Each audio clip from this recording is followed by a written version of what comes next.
โดยได้ยังนี่ตัวหนึ่งทุกคนเลยตัวที่หาเลยได้แล้วพี่น้องโอ้สุดนี่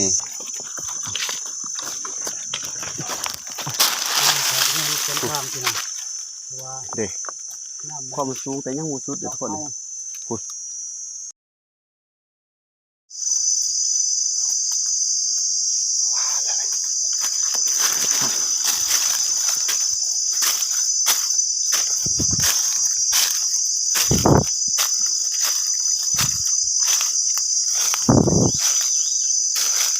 โอ้ยยังทุกคนไปแล้วก็ห้องหมอเลยยังทุกคนเขากำลังไปจอด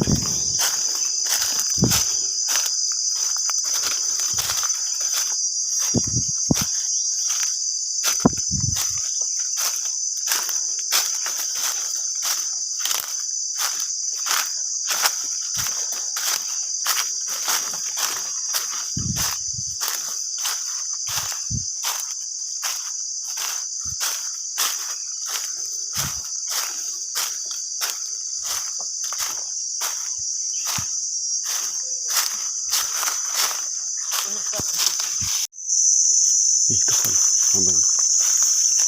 เมื่อกี้นี่เขาอ้อมหน่วยผูตัวนั้นนะแล้วก็แลนยางลงห้องลงหวยแล้วก็ขึ้นมาถือหน่วยผูที่3อันนี้มันนี้เต็มทีทุกคนเลยมันสิขึ้นสิลงต่อเลยเส้นทางไปโคตรทุกคนขานเอาก็มี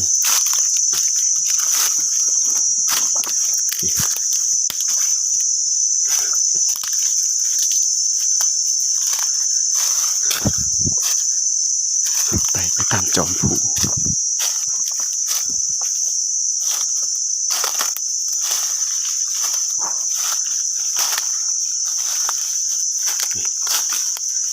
คือเขาสีอ้อมไปนะทุกคน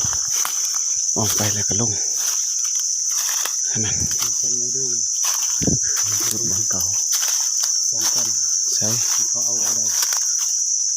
ไม่เลยใช่เขาเอาอะไรมีรถไฟไม่ได้จอมผู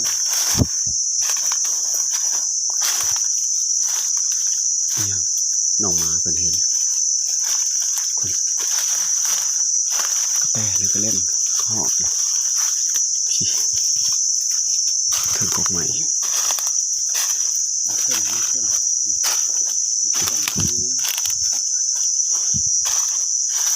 จอมพูนต้นใหม่ใหญ่ทุกคนเขาบอกว่าแห้งเพราะว่าอย่างมีสัตว์ผ่านมาผ่านตาจะนะเขาสิบ่เห็นต้นไหนก็ได้ผ่านตอนนี้เวลาประมาณ10 โมงครึ่ง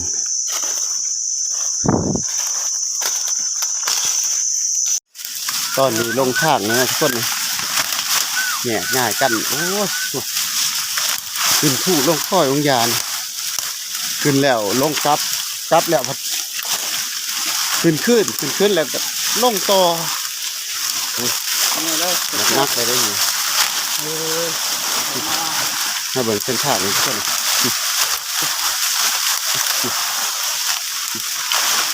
น้ำมันก็เบิดเลยนี่น้ำมันทั้งแท่งมาเบิ่งนี่ก็พวกน้ำทางมันอยู่ใส่ตามอ่ะเสียงตามตุ้มเด้อนะเสียงนั่งทำไมเนี่ย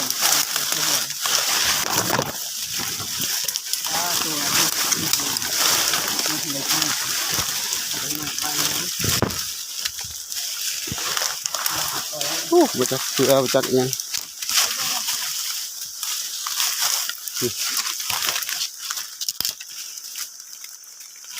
ฮอนนี่เบรกแล้วนี่มันนายผ่านเฮ็ดจังได๋ต่อ คันสิย่อมก็นอนอยู่นี่แหละเด้อข่อยสิขุด ปลา ขุด ไว้เลย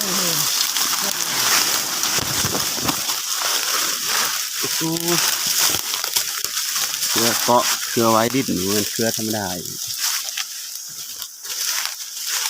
คนนี้ จะทำแล้วสุดท้าย มาลงการหาอยู่หากินมันลำบากสำใดอุ๊ย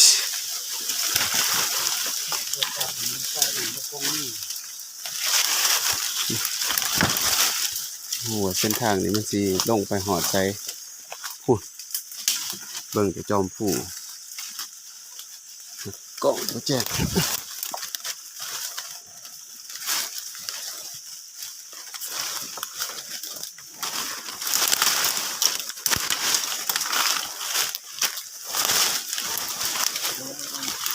โอ้โอ้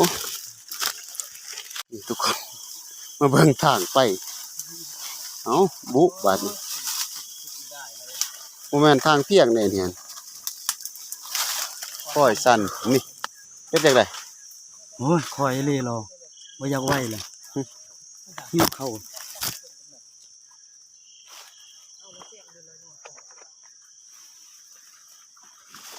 ไก่น่ะไว้แล้วเอาที่นั่นเลยเป็นตัวไก่เลย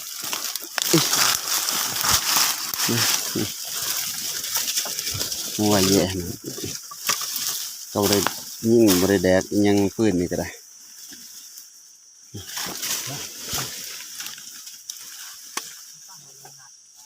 หม้อลงหม้อมาแล้วหลงที่เรื่องตัวมุน มัวต้องแก๊สนั่นแหละ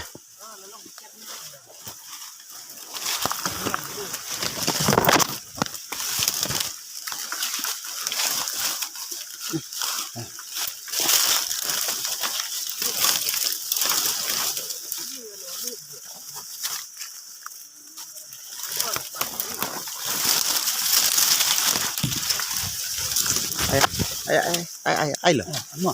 โอ้ไรตอนนี้เวลาประมาณ1 โมงแล้วทุกคนจะเฮาได้พักผ่อนสิกินข้าวนี่มาเบิ่งนายผ่านแต่ละคนกับหน้าตาจะเหี่ยวแห้งเบิดเลยหิวข้าวตอนนี้แต่ผิดหวังครั้งยิ่งใหญ่ทุกคน เพราะว่าเขาลืมถือเขามานำอกหักขนาดหิวเขาแห้งอีหลีตอนนี้มาเบิ่งแต่ละคนจนรอถาในผ่านผู้หนึ่งยังบ่ทันมาเนาะทุกคนเนาะแต่ว่าจุเฮาสิได้พักกินข้าวอยู่นี่ก่อนแต่เฮาสิแก้ไขสถานการณ์ในเมื่อเขาเฮาบ่ได้ถือมีแต่แนวกินถือนี่เฮาสิหาปลามาตื่มเนาะเพราะว่านั่นก็จะมีปิ้งกระหอกแน่แล้วก็ปิ้งอีสังปิ้งลมแน่ตัวหนึ่ง2 ตัวเนาะแต่เฮาต้องหาเพิ่มอีกเพราะว่าบ่มีเขาเฮาต้องอันนั้นหาอาหารหลายเดี๋ยวเราต้องไปหาจับปลาเดิมทุกคนเดี๋ยวไปเบิ่งนำกันนี่สิพาไปเบิ่งแก้ไขสถานการณ์ฉุกเฉินทุกคนเลยมีป้าอยู่นี่ นั่นแหละเอาปลาเนี่ย ไปเบิ่งยีลุมนี่คือเรื่องยีลุมคนป้าสิหวยนี่น่าจะมีป้าหลายคนหวยหน่อยแต่มีประจาดหลายเนี่ย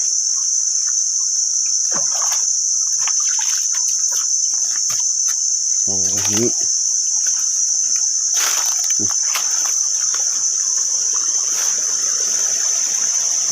มันสิปล่อยน้ำออกนี่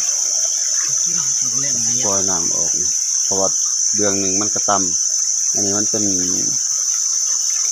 อันนั้นถ้าเจาะห้องได้นี่มันถือว่าได้นะทุกคนเดี๋ยวเบิ่งมันก่อนเจาะห้องมันก่อนก็ได้ นี่เนาะพี่น้องเนาะเอาปลาหาปลาเนาะนี่แมงยังบ่ฮู้กัดเข้าไปปลาลาย มาทุกคนนี่มาเบิ่งเขาเจาะห้องก็เลิกยังอีกนิดนึงที่น้ำบกป่าลายเลยไปเบิ่งนี่กันเลยแก้ไขสถานการณ์หิวเขานี่ อึดเข่าพี่น้องเอ้ยอึดเข่าจะเล่าบ่มี เขามีนี่เราเบิ่งนำกันสิเอาชีวิตรอดมาบ่ผมคิดแต่ข้าวเสาเนาะเอาเพื่อนก็ได้กิน มาดูกันก็เลย บ้านขึ้นไปได้ไรแล้วก็มารอรุ่นนำกันที่ถูกพาดเลยบ่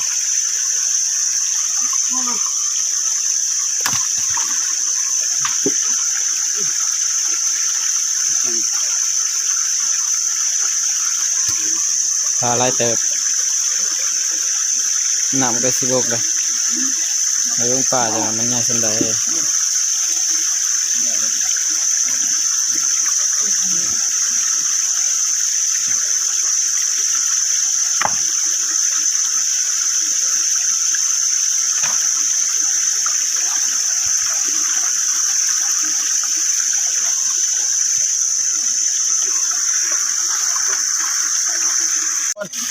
เอามาจับน้ำกันก่อนนี่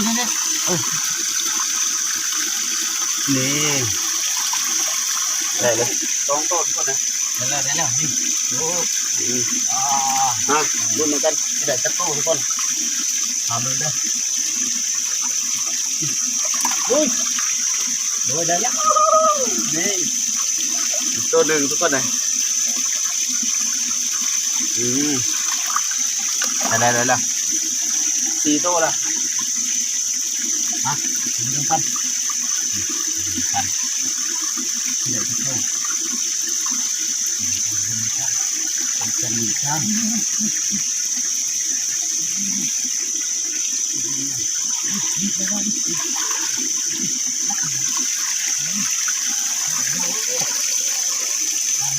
โอ้โหป้าลายทุกคนเลย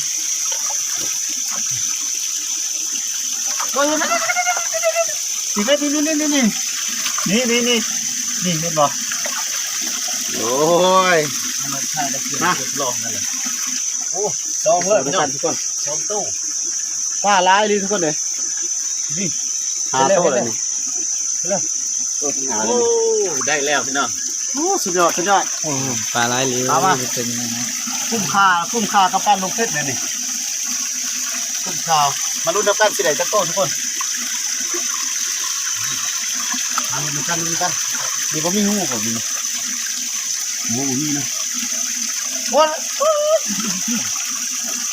วันนี้เขามานี่แหละ เจ้าหมูเนี่ยจ้ะ พื้นหน้าแดนพอเลยต้องสดนะเด้อยู่ในหูนี่แต่เป็นหูฮีนทุกคนเลยจับบ่ได้นี่ ได้เงี้ยว่าชีวิตเก่าเงี้ยเก่า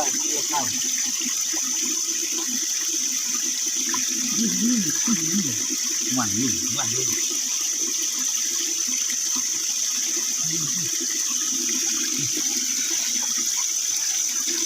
ไปกโลกเป็น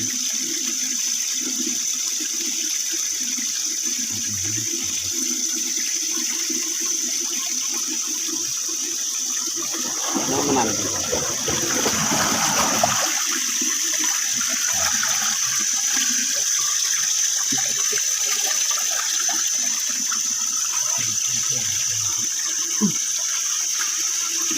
สรุปแล้วเอามาเบิ่งกันว่าได้จักโตบัดนี้เนาะเอาลงกวดกาก่อนห่านเฮ็ดอีกบ่เฮ็ดนี่บ่ นี่ เดี๋ยวเอาคือแซง ถ่ายเลยบ่ ขาดแล้ว มันทุกคน น้องบัดนี้ลงน้องบัดนี้ลงน้อง ยังบ่ทันได้สรุป ลองบ้านป่า นี่1 2 3 4 8 แต่ยังว่าน้อง นักยาได้จักโตนักยานี่4บ่ สี่ 40ปลายโต12โตทุกคน น้องปูน้องยาแต่ปีแต่ก่อนพุ่นละ แต่ดึกดำบรรพ์ เออเขามาปล่อยปลาอย่างนี้เขาก็นี่เขาย้ายมาเขาก็ไปเอาอะไรจะกินกะตามหาได้สิพาไปเอาไอ้ดอกปลาลาย ตอนเลย อ่า มาทุกคนมาเบิ่งสรุปกันได้จักโตหนึ่งสองสาม ถ้าไม่ดิ ห้าหก12 10แล้วก็12 10แล้วก็12ถือว่าผลงานที่หยาดมาได้นะทุกคนจักหน่อยเฮาสิได้ปิ้งกินพร้อมกับปิ้งกระเหาะกับปิ้งลิงลมถ้าเบิ่งนำกันเด้อทุกคนเด้อเพราะว่าแก้ไขสถานการณ์บ่มีเขาว หน้าเนี่ยตึง มาทุกคนมาเบิ่งสรุปกันได้จักโต เตียงโลก หนึ่งสองสาม ถ้าไม่ดิ ห้าหก10แล้วก็12 เตียง 10แล้วก็12ถือว่าผลงานที่หยาดมาได้นะทุกคนจักหน่อยเฮาสิได้ปิ้งกินพร้อมกับปิ้งกระเหาะกับปิ้งลิงลมถ้าเบิ่งนำกันเด้อทุกคนเด้อเพราะว่าแก้ไขสถานการณ์บ่มีเขาว หน้าเนี่ยตึง ทุกคนตอนนี้ แป้ง ทีมงานเฮากำลังดังไฟนะทุกคนเนาะเวลาน่าประมาณ3 โมงยัง ไปกลง Viết nhà cạnh ba cái lọc nhau đến phải một lọc ผู้นำทางก็มา xem ổ đấy nhung mát ทุกคนตอนนี้ก็ quan thì bự เอากระสปิ้งเนาะทุกคนเนาะ nhiều bài tôi sập thu nói bẹt ทุกคนก็คือเจ้าของโทรศัพท์ nhiều khẩu เมื่อบ่ได้เกือบว่าสิอันนั้นข่อยสิเผาอยู่นี่เลย ส่วนเฮ็ดอีหยังก็บ่เฮ็ดทุกคนวิถีชีวิตบ้านเฮาก็ประมาณนี้เนาะทุกคนเนาะนี่แหละเฮารอท่าไฟมันอันนั้นก่อนไฟเป็นฐานก่อนทุกคนเนาะได้2 ปี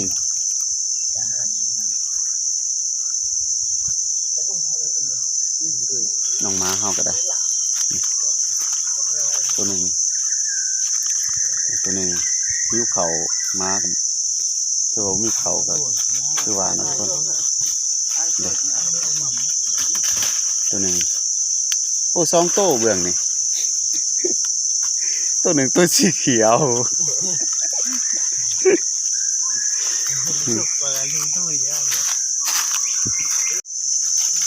นี่เบิ่งสีสันการปิ้งเนาะทุกคนเนาะเรื่องนั้นกระปิ้งกระหอกกระปิ้งอันนั้นดิ้งลมมันกระปลา2 ปิ้งทุกคนเลยจะได้เฮาแก้ไขสถานการณ์บ่มีเขาเลยนี่อยู่ป่าอยู่เขาก็เป็นจังซี่แหละนี่บรรยากาศรอบๆก็ได้บรรยากาศรอบๆก็ประมาณนี้เนาะทุกคนเนาะต้นไม้นี่ต้นบางใหญ่ทุกคนเลยนี่เอาล่ะเตะยันเลยนี่สุกแล้วทุกคนเลยนี่ปลา2 ปีทุกคนนี่โอ้ยเสียดายบ่มีเขานะทุกคนเนาะอันนี้ก็ห่อกับอันนั้นตัดแล้ว ปลาจับเจอได้แล้วเลยหม้อเจอนี่มันแปลว่าคนเชียนหม้อว่าคนเชียน นกทุกคนเลย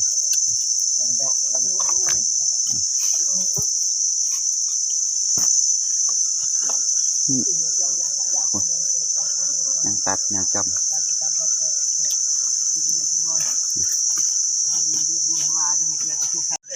ก่อนสิกินเฮาสิให้น้องม้าก่อนนะทุกคนเนาะผู้ละตอนเอาให้ป้านี่เนาะป้านี่บ่เอาป้านี่เนาะเอาป้าผู้ละโตนี่เฮาสิเอาตัวใหญ่ๆเหนื่อยเพิ่นเด้อทุกคนเด้อเอาให้ไปก่อนเอาอันนี้แดงขาวเอาตัวหนึ่งนี่ทุกคนเอาเอานี่ตัวหนึ่งทุกคน เอากิน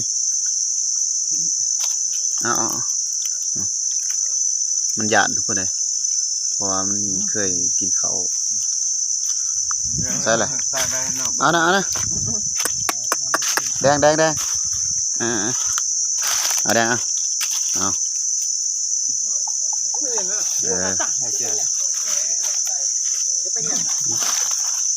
มันบ่หานกินทุกคน ตาเลยนำเลยมันหันแกโจจานมาทุกคนมากินข้าวน้ำกันโอ้ยว่าเนี่ยก่อนอื่นเฮาต้องอันนั้นปลาก่อนกินปลาก่อนทุกคนเลย ทอดหมดโอ้ยนี่ อันนั้นเชียนะ มาแต่ละคนก็หน้าบูดเบิดคู่คนทุกคน ปลาไปเลยโจจานกินได้บัดนี้นะกินน้ำกันนี่โอ้โหมีกลางมียังทุกคนเลย แค่อยู่เนี้ย มีเขาทุกคนมีเขากินพอได้แก่ไข่พอได้เมื่อหอดแคม ทางต่อประมาณ หน่อยยังใกล้ได้ว่าประมาณ10 ลักวะ โอ้เท่านั้นแหละ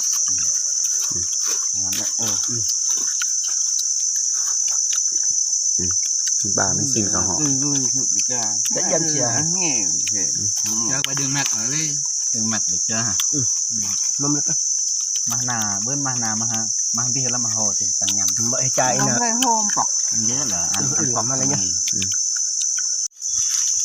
หลังจากที่จูเฮาได้กินข้าวแล้วก็ได้เดินทางต่อนะทุกคนกลับเมื่อได้ปะนี่พี่เส้นทางก็ได้ทุกคนในขณะที่เฮากำลังขึ้นไปเหยาะถ้วยนะก็มีปูดไม่เนี่ยไม่เปื่อยขนาดได้ทุกคน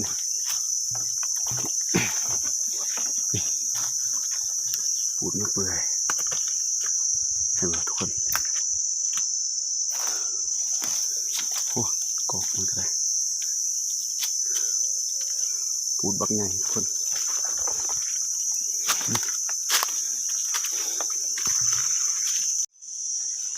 เส้นทางทุกคน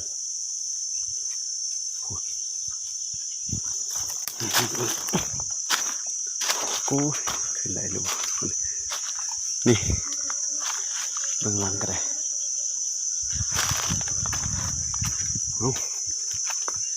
เขาจนไผ่เขาเอิ้นว่า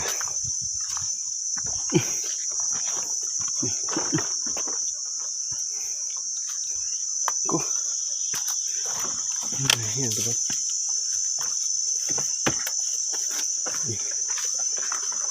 จักหลอดคอนใหม่พี่ให้คอยสั่นอีกทุกคน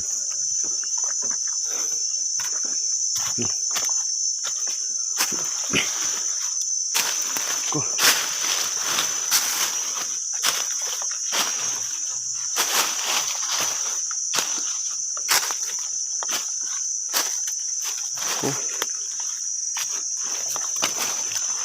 ความเหนื่อยทุกคน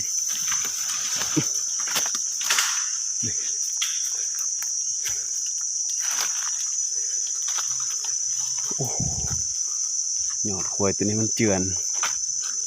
โอ้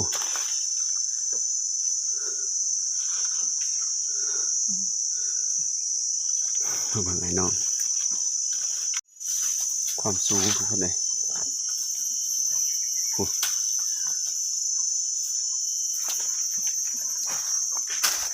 โคตรเมื่อยเลยทุกคนแต่นี่แห้งมืดเลยนี่แห้งข้างหนักกว่าเก่าพามาดูความปะกันดัน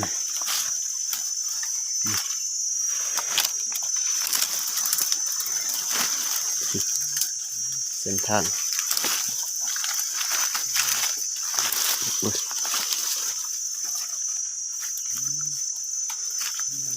ถ้าอยากมาสัมผัสกับมาเด้อ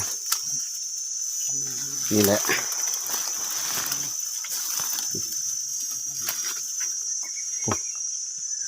ยังบักสูงตัวพี่ความมันสูงเห็นผู้เราต้องลงขึ้นภาคเบื้องนั้น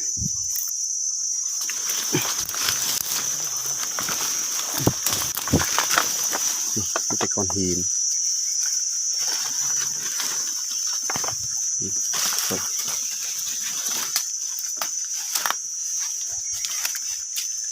โคตรผจญภัยเลย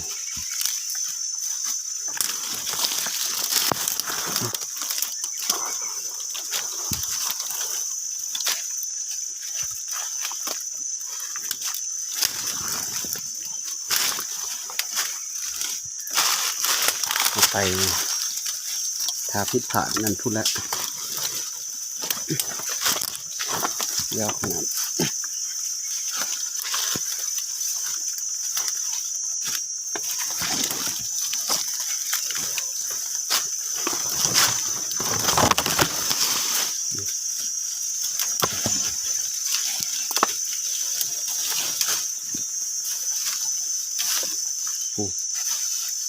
เราต้องขึ้นเนินทุกคน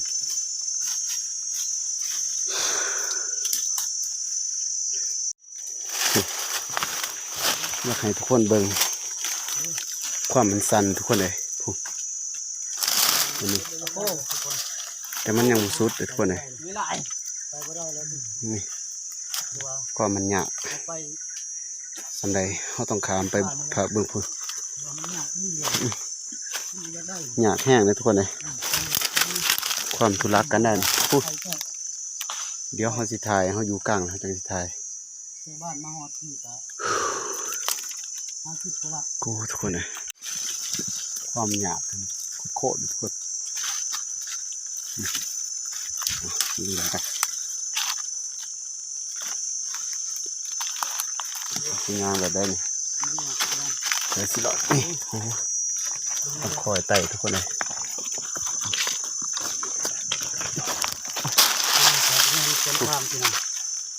เด็กความสูงแต่ยังมูสุดเดี๋ยวทุกคนเลยพูดโคตรเบื้องทางหลังพี่เถิงคุณเด็กต้องคอยไต่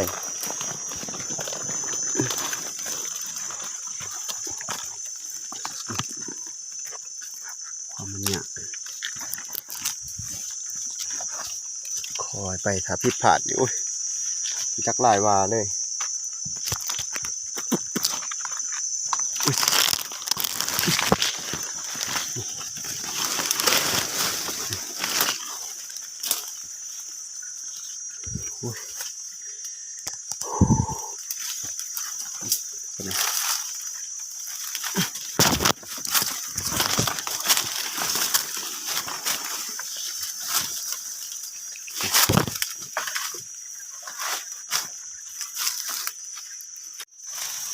ระดับความสูงทุกคน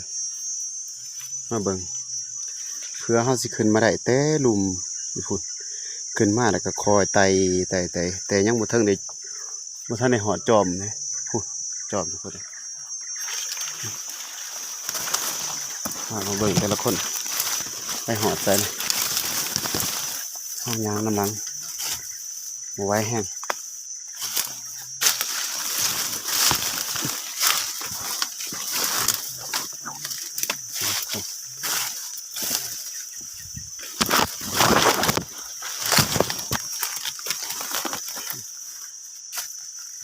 โคตร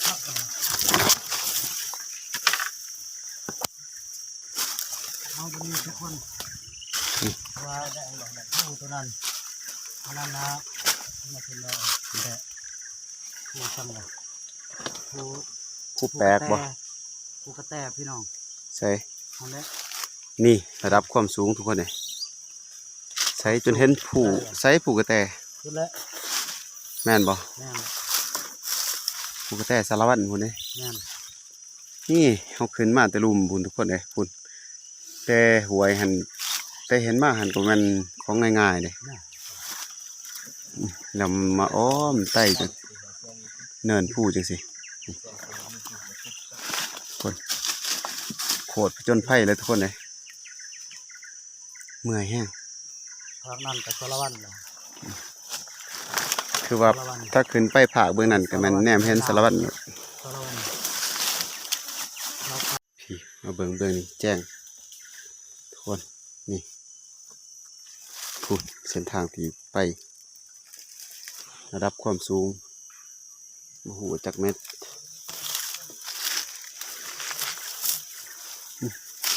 เอาสิไต่จังไรเนี่ยโอ้โหทุกคนเลยคือเมื่อกี้นี่บอลดินมันเซาะเจือนระดับความสูงโคตรเสียวเลยโอ้โห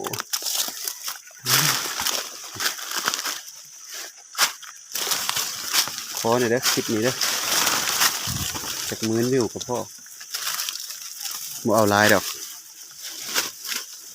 เพื่อเรามีกำลังใจสิสู้ต่อไปทุกคนนี่พูด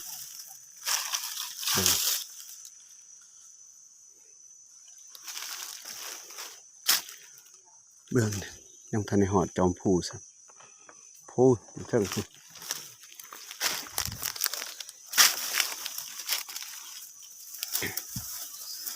พูดเข้าไปบางอย่างนี่มันเขาอ้อมผูเลยทุกคนเลยพูดอ้อม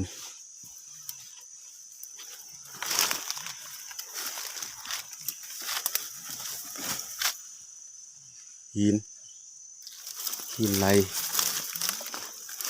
ลลง นี่แหละคือว่า นี่ เอากระย่างเมื่อแล้วบัดนี้ อืม ย่างเมื่อบ้านคนนี้เมื่อแคมป์คนเอาก็ไปกับเบิ่งนี่แหละ นี่เบิ่งความเป็นเหว มันเป็นเหวเป็น